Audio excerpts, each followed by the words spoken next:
Ivanka Trump, the president's daughter, is out and about talking about business in America. And here's what she had to say. We want to unleash innovation. We want America to be the best place for entrepreneurs, for companies to open and run their businesses. And that will create jobs. That will create investment and productivity, which we had grossly fallen behind on making capital investments that would enable our businesses to compete and thrive. So we want to create a climate where people want to do business in America, and we are creating that climate. And as a result, we have more people working today than any time in the history of this country.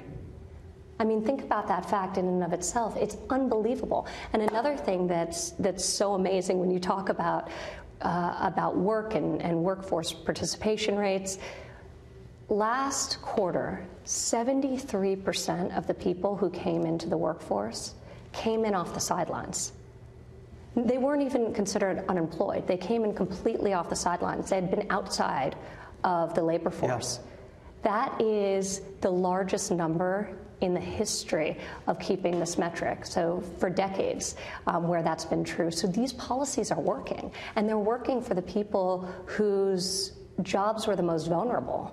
And those are the people we're trying to help. We're also trying to help them through our working family agenda by recognizing the realities of modern working families, the enormous cost of childcare for those families, and the necessity of childcare to families who need two incomes, or of course for single parents. Wow. Yeah, she ought to be a little bit more of a spokesperson instead of her dad. I think so. She's very articulate. Yeah, she's able to communicate that very well, and it's true. So those numbers, will they hold through 2020, and will they show up at the polls? Employment usually does. Yes, indeed. You know, yeah. So you remember Bill Clinton's internal motto when he was running against George H.W. Bush? It's the economy, stupid. Yeah, yeah. So I don't know if he can coin that phrase right now, but.